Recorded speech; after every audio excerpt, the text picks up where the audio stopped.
At the time, Freud frequently made allusions indicating that he regarded me as his successor. These hints were embarrassing to me. In the first place, that sort of thing was not in my nature. In the second place, I could not sacrifice my intellectual independence. And in the third place, such luster was highly unwelcome to me, since it would only deflect from my real aims. I was concerned with investigating truth, not with questions of personal prestige. The trip to the United States, which began in Bremen in 1909, lasted for 7 weeks. We were together every day and analyzed each other's dreams. I regarded Freud as an older, more mature, and experienced personality, and felt like a son in that respect. But then something happened which proved to be a severe blow to the whole relationship. Freud had a dream. I would not think it right to air the problem it involved. I interpreted it as best I could, but added that a great deal more could be said about it if he would supply me with some additional details from his private life. Freud's response to these words was a curious look, a look of the utmost suspicion. Then he said, "But I cannot risk my authority." At that moment he lost it altogether. That sentence burned itself into my memory, and in it the end of our relationship was already foreshadowed. Freud was placing personal authority over truth. Freud was able to interpret the dreams I was then having only incompletely, or not at all. One in particular was important to me, for it led me for the first time to the concept of the collective unconscious, and thus formed a kind of prelude to my book, Symbols of Transformation. This was the dream. I was in a house I did not know, which had 2 stories. It was my house. I found myself in the upper story, where there was a kind of salon furnished with fine old pieces in Rococo style. Descending the stairs, I reached the ground floor. There, everything was much older, and I realized that this part of the house must date from about the 15th or 16th century. The furnishings were medieval. I came upon a heavy door and opened it. Beyond it, I discovered a stone stairway that led down into the cellar. Descending again, I found myself in a beautifully vaulted room, which looked exceedingly ancient. I discovered layers of brick among the ordinary stone blocks, and chips of brick in the mortar. As soon as I saw this, I knew that the walls dated from Roman times. My interest by now was intense. I looked more closely at the floor. It was of stone slabs, and in one of these I discovered a ring. When I pulled it, the stone slab lifted, and again I saw a stairway of narrow stone steps leading down into the depths. These too I descended, and entered a low cave cut into the rock. Thick dust lay on the floor, and in the dust were scattered bones and broken pottery, like remains of a primitive culture. I discovered 2 human skulls, obviously very old and half disintegrated. Then I awoke.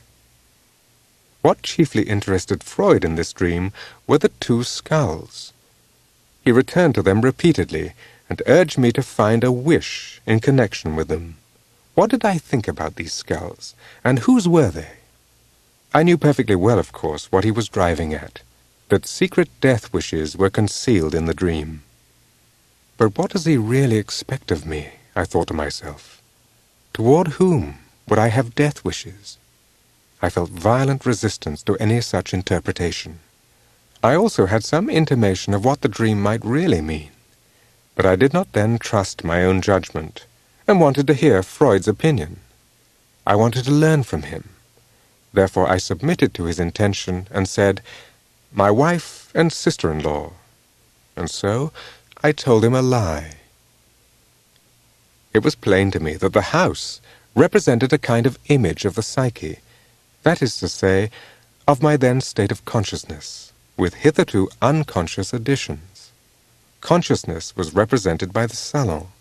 It had an inhabited atmosphere, in spite of its antiquated style. The ground floor stood for the first level of the unconscious. The deeper I went, the more alien and the darker the scene became. In the cave, I discovered remains of a primitive culture. That is, the world of the primitive man within myself, a world which can scarcely be reached or illuminated by consciousness.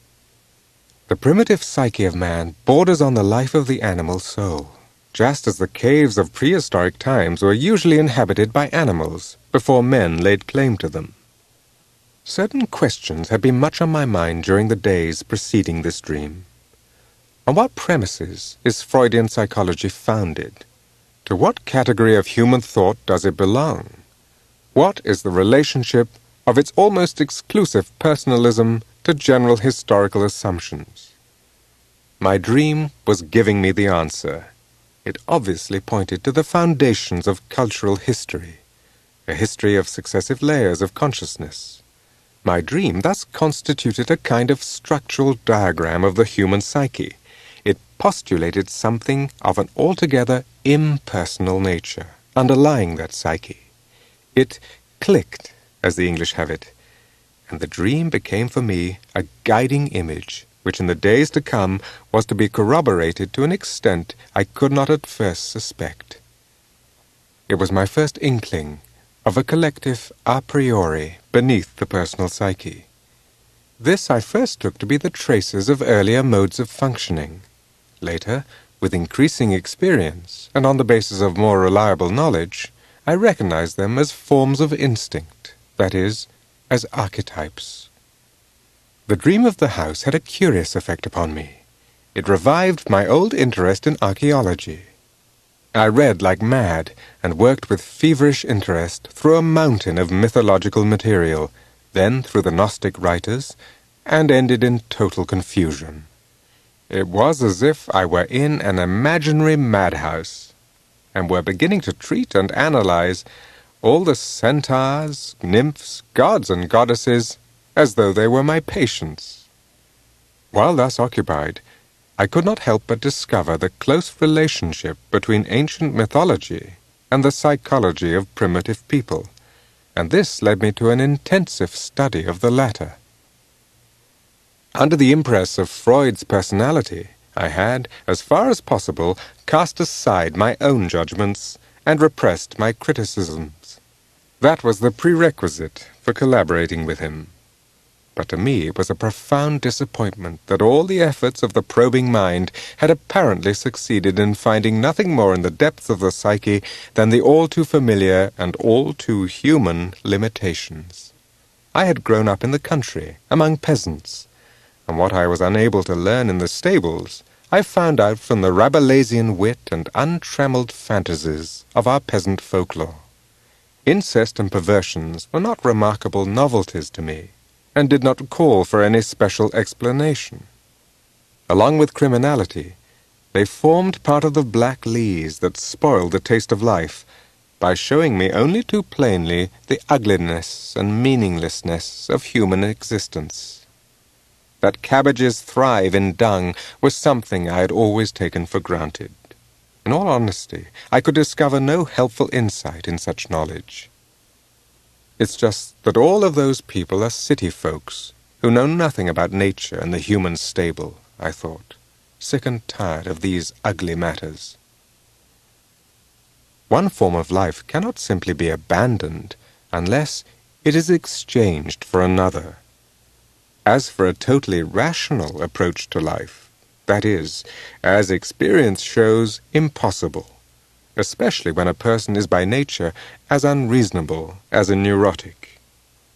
I now realized why Freud's personal psychology was of such burning interest to me. I was eager to know the truth about his reasonable solution, and I was prepared to sacrifice a good deal in order to obtain the answer. Now I felt that I was on the track of it. Freud himself had a neurosis, no doubt diagnosable, and one with highly troublesome symptoms, as I discovered on our voyage to America. Of course, he had taught me that everybody is somewhat neurotic, and that we must practice tolerance. But I was not at all inclined to content myself with that. Rather, I wanted to know how one could escape having a neurosis. Apparently, neither Freud nor his disciples could understand what it meant for the theory and practice of psychoanalysis if not even the master could deal with his own neurosis. When therefore Freud announced his intention of identifying theory and method and making them into some kind of dogma, I could no longer collaborate with him. There remained no choice for me but to withdraw. When I was working on my book about the libido and approaching the end of the chapter, The Sacrifice, I knew in advance that its publication would cost me my friendship with Freud, for I planned to set down in it my own conception of incest, the decisive transformation of the concept of libido, and various other ideas in which I differed from Freud. To me, incest signified a personal complication only in the rarest cases. Usually, incest has a highly religious aspect, for which reason the incest theme plays a decisive part in almost all cosmogonies and in numerous myths. But Freud clung to the literal interpretation of it, and could not grasp the spiritual significance of incest as a symbol. I knew that he would never be able to accept any of my ideas on this subject. Should I keep my thoughts to myself, or should I risk the loss of so important a friendship? At last, I resolved to go ahead with the writing, and it did indeed cost me Freud's friendship. After the break with Freud, all my friends and acquaintances dropped away. My book was declared to be rubbish. I was a mystic, and that settled the matter. But I had foreseen my isolation, and harbored no illusion about the reaction of my so-called friends. That was a point I had thoroughly considered beforehand. I had known that everything was at stake, and that I had to take a stand for my convictions. I realized the chapter, The Sacrifice, meant my own sacrifice. Having reached this insight, I was able to write again, even though I knew that my ideas would go uncomprehended. In retrospect, I can say that I alone logically pursued two problems which most interested Freud: the problem of archaic vestiges and that of sexuality. It is a widespread error to imagine that I do not see the value of sexuality. On the contrary, it plays a large part in my psychology as an essential, though not the sole, expression of psychic wholeness. But my main concern had been to investigate, over and above its personal significance and biological function, its spiritual aspect and its numinous meaning, and thus to explain what Freud was so fascinated by, but was unable to grasp. Sexuality is of the greatest importance as the expression of the chthonic spirit. That spirit is the other face of God, the dark side of the God image. The question of the chthonic spirit has occupied me ever since I began to delve into the world of alchemy. Basically, this interest was awakened by that early conversation with Freud when, mystified, I felt how deeply stirred he was by the phenomenon of sexuality. Freud's greatest achievement probably consisted in taking neurotic patients seriously and entering into their peculiar individual psychology. He had the courage to let the case material speak for itself, and in this way was able to penetrate into the real psychology of his patients. He saw with the patient's eyes, so to speak, and so reached a deeper understanding of mental illness than had hitherto been possible. In this respect, he was free of bias and courageous, and succeeded in overcoming a host of prejudices. Like an Old Testament prophet, he undertook to overthrow false gods, to rip the veils away from a mass of dishonesties and hypocrisies, mercilessly exposing the rottenness of the contemporary psyche. He did not falter in the face of the unpopularity such an enterprise entailed. The impetus which he gave our civilization sprang from his discovery of an avenue to the unconscious. By evaluating dreams as the most important source of information concerning the unconscious processes, he gave back to mankind a tool that had seemed irretrievably lost. He demonstrated empirically the presence of an unconscious psyche which had hitherto existed only as a philosophical postulate. Confrontation with the unconscious. After the parting of the ways with Freud, a period of inner uncertainty began for me. It would be no exaggeration to call it a state of disorientation. I felt totally suspended in mid-air, for I had not yet found my own footing. Above all, I felt it necessary to develop a new attitude toward my patients. I resolved for the present not to bring any theoretical premises to bear upon them, but to wait and see what they would tell of their own accord. My aim became to leave things to chance. The result was that the patients would spontaneously report their dreams and fantasies to me, and I would merely ask, "What occurs to you in connection with that?" or, "How do you mean that?" "Where does that come from?" "What do you think about it?" The interpretations seemed to follow of their own accord from the patient's replies and associations. I avoided all theoretical points of view and simply helped the patients to understand the dream images by themselves, without application of rules and theories. Soon I realized that it was right to take the dreams in this way as the basis of interpretation, for that is how dreams are intended.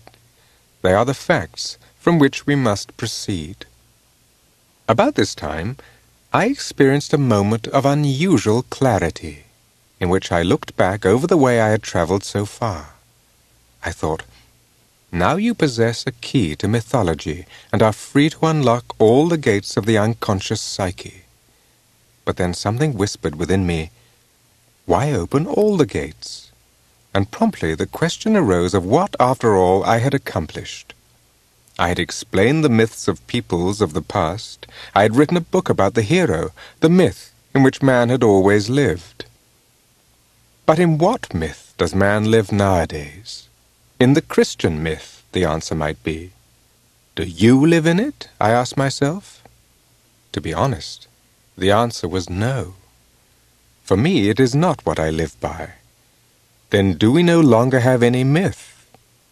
No, evidently we no longer have any myth. But then, what is your myth, the myth in which you live? At this point, the dialogue with myself became uncomfortable, and I stopped thinking. I had reached a dead end. From the beginning, I had conceived my voluntary confrontation with the unconscious as a scientific experiment which I myself was conducting, and in whose outcome I was vitally interested. Today, I might equally well say that it was an experiment which was conducted on me. One of the greatest difficulties for me lay in dealing with my negative feelings. I was voluntarily submitting myself to emotions of which I could not really approve, and I was writing down fantasies which often struck me as nonsense, and toward which I had strong resistances. For as long as we do not understand their meaning, such fantasies are a diabolical mixture of the sublime and the ridiculous. It cost me a great deal to undergo them, but I have been challenged by fate. Only by extreme effort was I finally able to escape from the labyrinth. It was during the advent of the year 1913 that I resolved upon the decisive step. I was sitting at my desk once more, thinking over my fears. Then I let them drop. Suddenly, it was as though the ground literally gave way beneath my feet, and I plunged down into dark depths. But then, abruptly, at not too great a depth, I landed on my feet in a soft, sticky mass. I felt great relief, although I was apparently in complete darkness. After a while, my eyes grew accustomed to the gloom. Before me was the entrance to a dark cave, in which stood a dwarf with a leathery skin, as if he were mummified. I squeezed past him through the narrow entrance and waded knee-deep through icy water to the other end of the cave, where on a projecting rock I saw a glowing red crystal. I grasped the stone, lifted it, and discovered a hollow underneath. At first I could make out nothing, but then I saw that there was running water. In it a corpse floated by, a youth with blonde hair and a wound in the head. He was followed by a gigantic black scarab, and then by a red newborn sun rising out of the depths of the water. dazzled by the light. I wanted to replace the stone upon the opening, but then a fluid welled out. It was blood. A thick jet of it leapt up, and I felt nauseated. It seemed to me that the blood continued to spurt for an unendurably long time. At last, it ceased, and the vision came to an end. I was stunned by this vision. I realized, of course, that it was a hero and solar myth, a drama of death and renewal, the rebirth symbolized by the Egyptian scarab. At the end, the dawn of the new day should have followed, but instead came the intolerable outpouring of blood, an altogether abnormal phenomenon, so it seemed to me. 6 days later, I had the following dream. I was with an unknown brown-skinned man in a lonely rocky mountain landscape. It was before dawn. The eastern sky was already bright, and the stars were fading. Then I heard the horn of Siegfried, the German epic hero, sounding over the mountains, and I knew that we had to kill him. We were armed with rifles, and lay in wait for him on a narrow path over the rocks. Then Siegfried appeared high up on the crest of the mountain, in the first ray of the rising sun. On a chariot made of the bones of the dead, he drove at furious speed down the precipitous slope. When he turned a corner, we shot at him, and he plunged down, struck dead. Filled with disgust and remorse for having destroyed something so great and beautiful, I turned to flee, impelled by the fear that the murder might be discovered. But a tremendous downfall of rain began, and I knew that it would wipe out all traces of the dead. I had escaped the danger of discovery. Life could go on, but an unbearable feeling of guilt remained. When I awoke from the dream, I turned it over in my mind. You must understand the dream, and must do so at once. The inner urgency mounted, until the terrible moment when the voice said, "If you do not understand the dream, you must shoot yourself." In the drawer of my night table lay a loaded revolver, and I became frightened. Then I began pondering once again, and suddenly the meaning of the dream dawned on me. Siegfried, I thought, represents what the Germans want to achieve. Heroically to impose their will, have their own way. I had wanted to do the same, but now that was no longer possible. The dream showed that the attitude no longer suited me. Therefore, it had to be killed. My heroic idealism had to be abandoned, for there are higher things than the ego's will, and to these one must bow. I began to understand that the goal of psychic development is the self. There is no linear evolution. There is only a circumambulation of the self. Some years later, in 1927, I obtained confirmation of my ideas about the center and the self by way of a dream. I found myself in a dirty, sooty city. It was night and winter and raining. I was in Liverpool. The various quarters of the city were arranged radically around the square.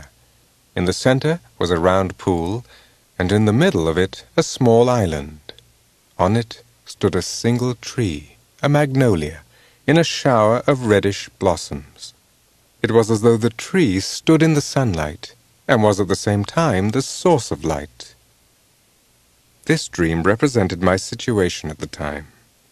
Everything was extremely unpleasant, black and opaque, just as I felt then, but I had a vision of unearthly beauty, and that was why I was able to live at all.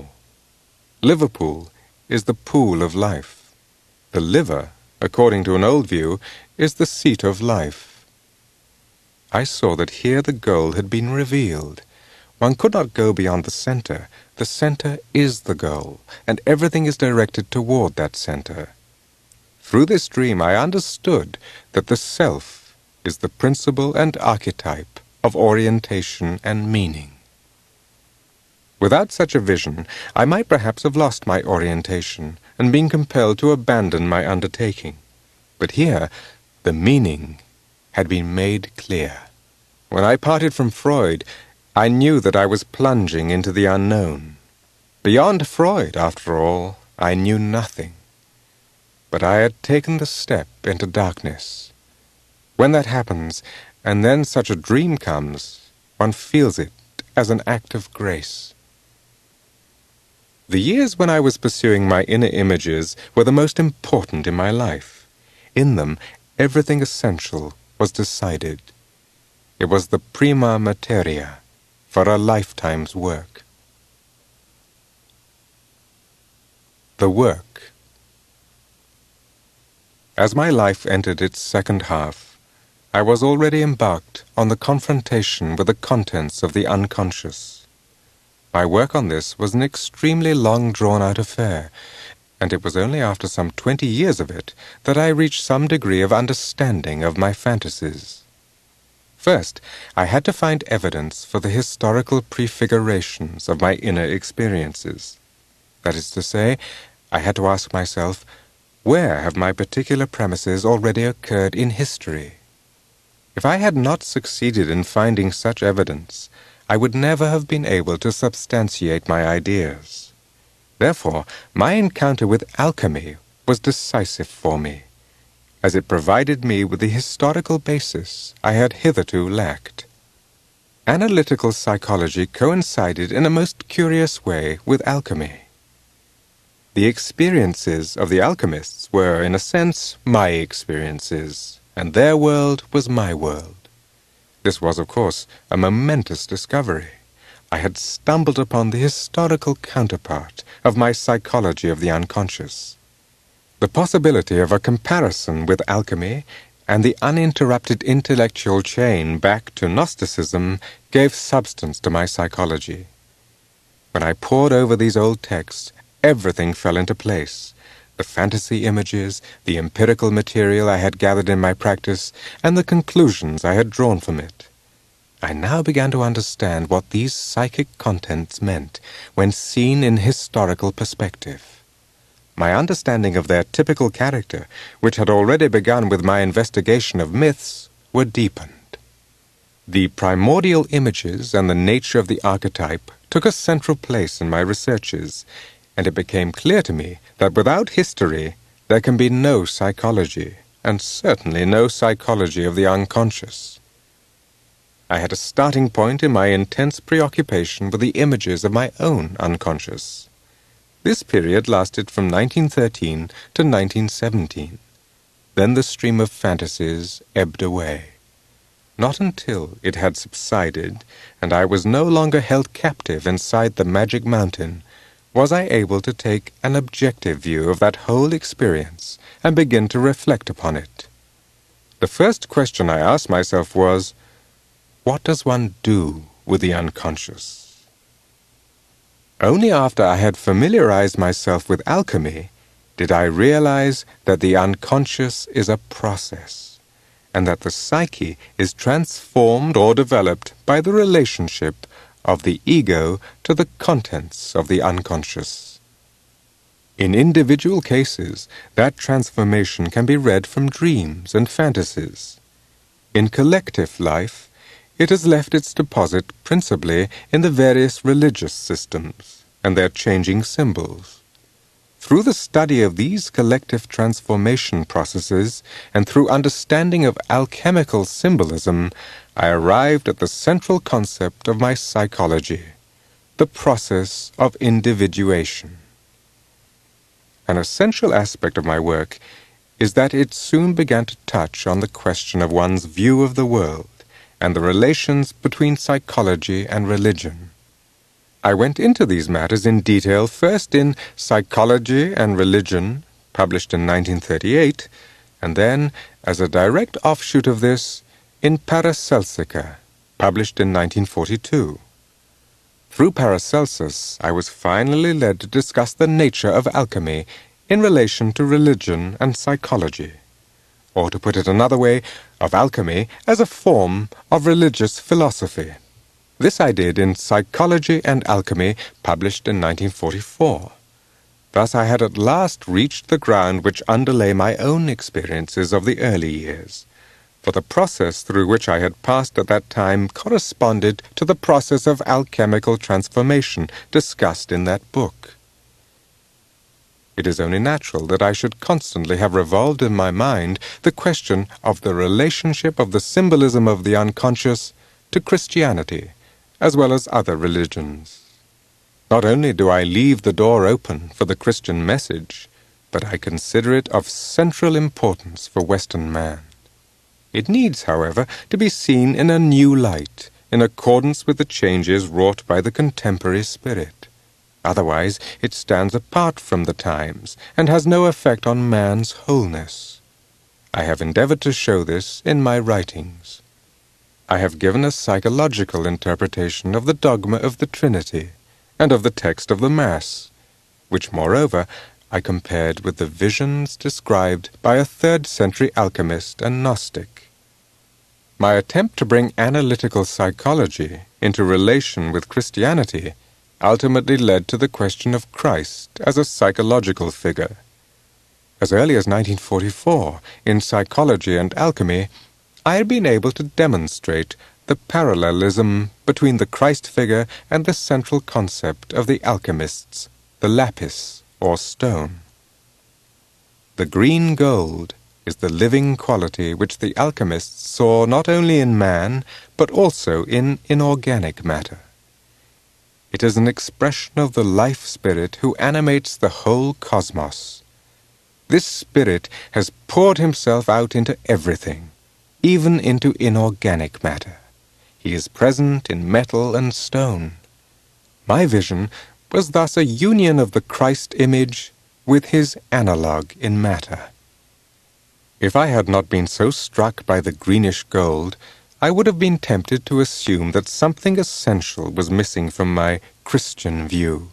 In other words, that my traditional Christ image was somehow inadequate, and that I still had to catch up with part of the Christian development. The emphasis on the metal, however, showed me the undisguised alchemical conception of Christ as a union of spiritually alive and physically dead matter. This investigation was rounded out by the Mysterium Conjunctionis, in which I once again took up the problem of the transference, but primarily followed my original intention of representing the whole range of alchemy as a kind of psychology of alchemy, or as an alchemical basis for depth psychology. In Mysterium Conjunctionis, my psychology was at last given its place in reality and established upon its historical foundations.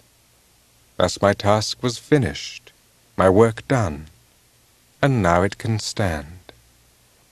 The moment I touched bottom, I reached the bounds of scientific understanding, the transcendental, the nature of the archetype per se, concerning which no further scientific statements can be made.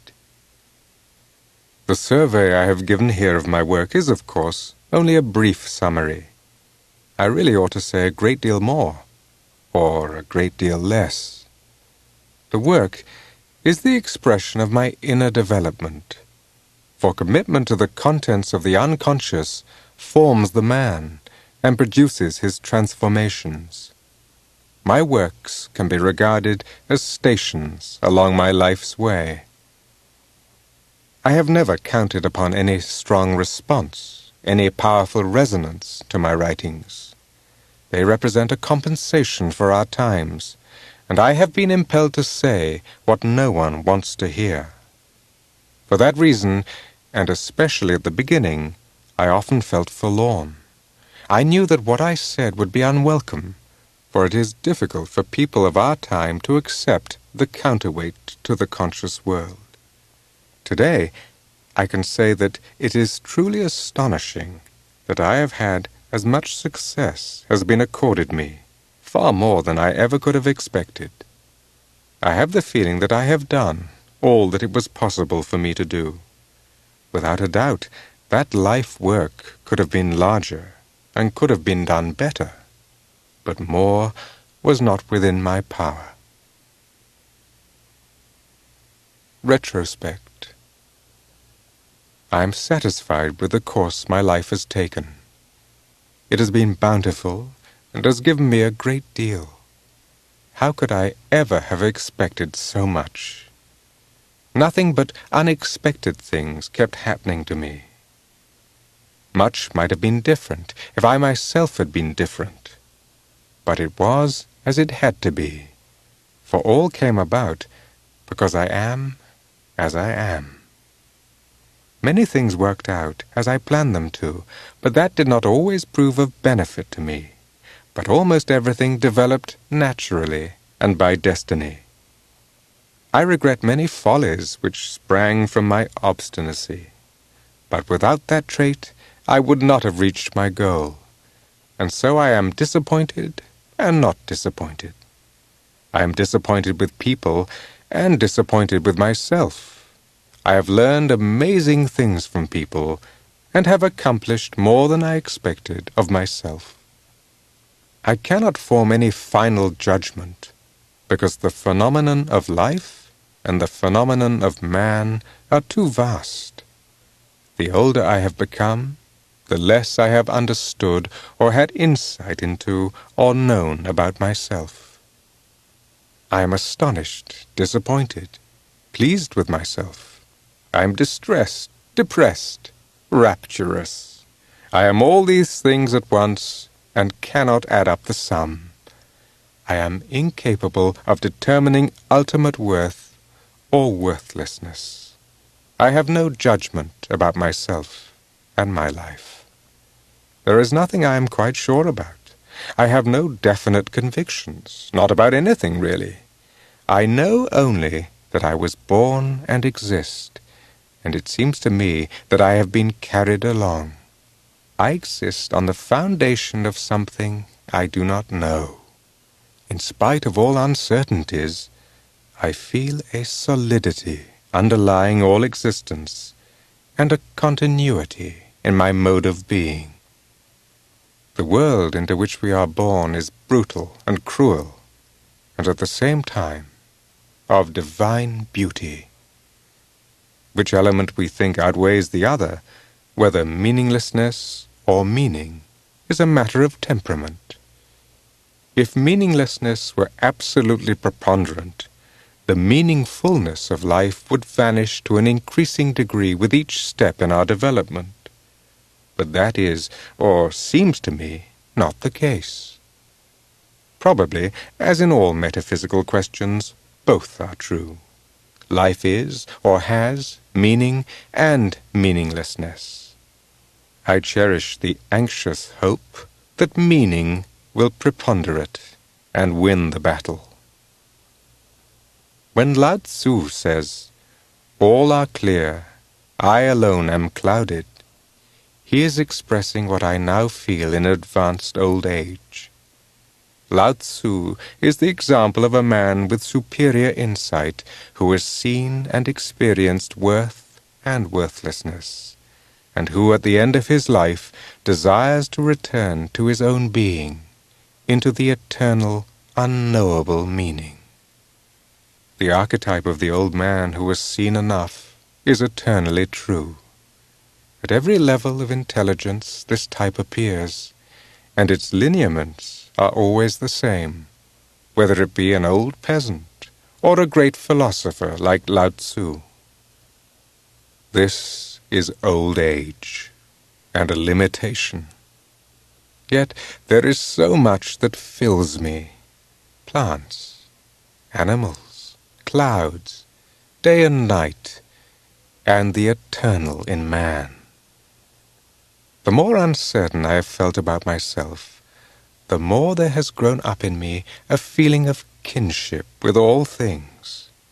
In fact, it seems to me as if that alienation which so long separated me from the world has become transferred into my own inner world, and has revealed to me an unexpected unfamiliarity with myself.